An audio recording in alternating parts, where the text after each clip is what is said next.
হাজির গায়ে গুলি কেন? প্রশাসন জবাব চায়। আসসালামু আলাইকুম রহমতুল্লাহ। আজ দুঃখ ভারাক্রান্ত হৃদয় নিয়ে কথা বলতে হচ্ছে জুলাই গণ অভ্যুত্থানের অগ্রসেনানী, যিনি জুলাই অভ্যুত্থান নয় শুধুমাত্র বাংলার ইতিহাসে এক অবিসংবাদিত নেতা বলা যায়। তিনি আর কেউ নন, ওসমান হাদি ভাই। ওসমান হাদি ভাই আজকে তিনি গুরুতরভাবে অসুস্থ হয়ে তিনি হসপিটালে বেরিয়ে আছেন। এই সময়টি তিনি আগে থেকেই আমাদেরকে বলে দিয়েছেন যে তিনি বীরের মতো বাঁচতে চান।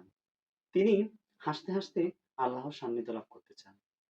আজকে যারা এই ওসমান হাদি ভাইকে এই মৃত্যুর মুখে ঢেলে দিয়েছেন, তাদের বিচার দুনিয়াতে না হলেও আখিরাতে হবে।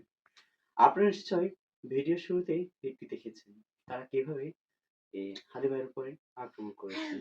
তবে সবথেকে কষ্টের বিষয় হচ্ছে এমন কিছু মানুষ যারা তার সাথে আজকে প্রচারণায় অংশগ্রহণ করেছিল, যাদেরকে অনেকে বলছে মাস্ক পরা যে দুটো লোক তার প্রচারণায় অংশগ্রহণ করেছে, তারাই হয়তো তাকে পেছন থেকে আক্রমণ করেছে। আমিও ঠিক একই কথা বলতে চাই, হয়তো তারাই তার উপর আক্রমণ করছে, কেননা তার কাছে অনেক আগ থেকে থেকেছেন, তার লোকেশন তারা জেনেছেন, তার উপর আক্রমণ করেছেন।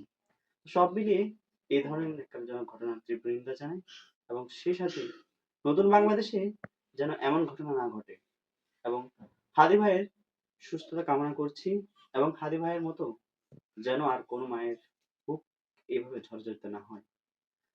হাদি ভাইয়ের সুস্থতা কামনা করি, সবার নিরাপত্তা কামনা করি।